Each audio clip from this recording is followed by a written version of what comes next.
JNU के छात्र नजीब को गुमशुदा हुए 3.5 महीने से ज़्यादा हो चुके हैं।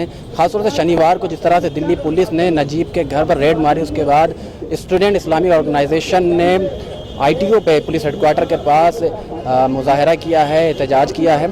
हमारे साथ मौजूद है जेएनयू स्टूडेंट यूनियन के former vice president Shehla Rashid साहिबा। उनसे बात करेंगे कि क्या मामला है और क्या उनका मुतालबा है हुकूमत से।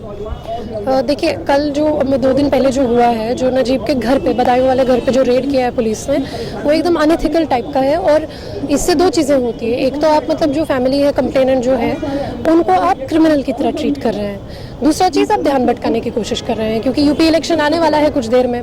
तो ज़बरदस्त तरीके का कन्फ्यूजन जो है दिल्ली पुलिस ने फैलाया है। लगातार मतलब जो है दूसरे तरह के स्टेटमेंट जो है मीडिया में लगातार उनके आते रहते हैं, और इससे एक इम्प्रेशन मिलता है जब कॉमन जनता देखती है कि घर पे क्यों रेड पड़ रहा है। घर वाले ही तो कंप्लेंट कर रहे हैं कि हमारा बेटा गायब हुआ है, तो घर पे रेड डालने का मतलब क्या है? यानी आप ध्यान भटकाना चाह रहे हैं। ये मतलब एकदम ऐसी बात है कि जो हम बचपन में कहानी सुनते थे कि आपकी घड़ी खोई है कुएं के पास, लेकिन आप ढूंढ रहे हैं स्ट्रीट लाइट के नीचे, क्योंकि वहाँ ढूंढना आसान है।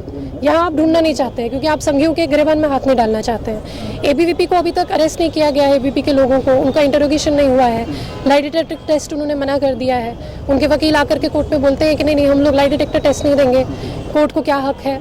इस तरह की बातें, जब कोर्ट को हक नहीं है तो फिर किसको हक है? जिस तरह से जेएनयू शुरुआत से नजीब के मामले पर खड़ा रहा है, तो क्या लगता है और कामयाबी नहीं मिल रही है? क्या कमी रह गई है पुलिस की तरफ से या प्रशासन की तरफ से, और ख़ास तौर से दिल्ली हुकूमत क्या कर रही है इस मामले में?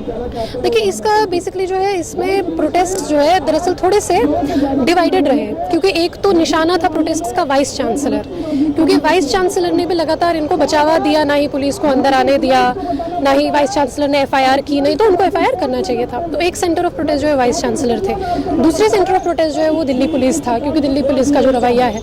लेकिन अब क्या कह सकते हैं इसको, तो मतलब देखिए, इसको तो हमें तो ऐसा लग रहा है कि पॉलिटिकली लड़ने के अलावा कोई और तरीका ही नहीं है। क्योंकि हम तो पहले पुलिस के पास ये फरियाद लगा कर आए कि एज सिटीजन्स हम लोग आपको कुछ बोल रहे हैं कुछ करने के लिए, वो नहीं किया गया।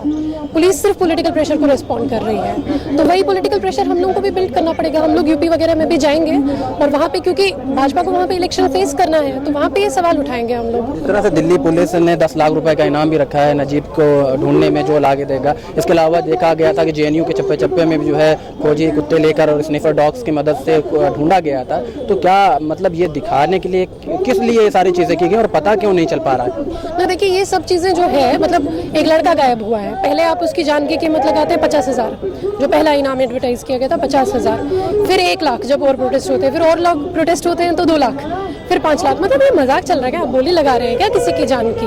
हम दिल्ली पुलिस अगर उनको ढूंढ के दे तो हम लोग 20 लाख रुपया चंदा इकट्ठा करके पुलिस को दे देंगे। लेकिन आप उनको, मतलब a person's life is valuable in itself. मतलब ये नहीं कि जितना प्रोटेस्ट होगा उस हिसाब से आप प्राइज मनी बढ़ाएंगे।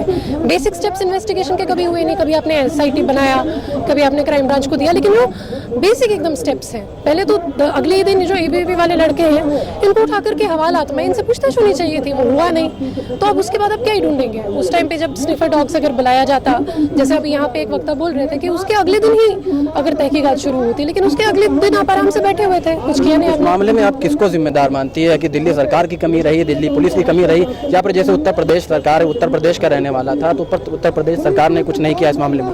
देखिए, हम लोग को एक बात इसमें समझनी पड़ेगी कि जेएनयू के जो वाइस चांसलर है और दिल्ली पुलिस के जो कमिश्नर है, ये दोनों चलते हैं आजकल आरएसएस के आदेश से। आजकल कोई भी इंस्टीट्यूशनल ऑटोनॉमी चला नहीं है। जो केंद्रीय सरकार बोलती है वो ये लोग करते रहते हैं। इसलिए आप देखते हैं वाइस चांसलर ने, पुलिस ने मिल करके जो है नजीब के जिन लोगों ने हो सकता है गिरफ्तार किया हो, जिसने उनको धमकाया, उनको बचाने की कोशिश की गई लगातार। मतलब एफआईआर में यहाँ तक कि माँ को नाम तक नहीं लिखने दिया गया जिन लोगों पे शक था। नहीं तो जिन लोगों पे शक था उनका नाम तो माँ को लिखने दिया जाना चाहिए था, वो नहीं हुआ। तो कुल मिला के समझ लीजिए आरएसएस के इशारे पे सब कुछ चल रहा है। तो आगे क्या करने की तैयारी है आप लोगों की? देखिए, प्रोटेस्ट तो जारी रहेंगे, लेकिन हम लोग उत्तर प्रदेश भी जाएंगे, क्योंकि बदायूं में जहाँ पे उनकी फैमिली के साथ में ये हुआ है, वहाँ पर भी हम लोग जाएंगे, और वहाँ पे भी एक प्रोटेस्ट की ज़रूरत है। माने वहाँ की पुलिस ये ना समझे कि क्योंकि वहाँ छात्र नहीं है, वहाँ प्रोटेस्ट नहीं हो रहा है, तो वहाँ पर भी मनमानी कर सकते हैं। ये कहीं से भी ना यूपी पुलिस को ना दिल्ली पुलिस को ये इंप्रेशन रहे, तो वहाँ पे भी हम लोग जाएंगे, वहाँ पे भी प्रोटेस्ट करेंगे।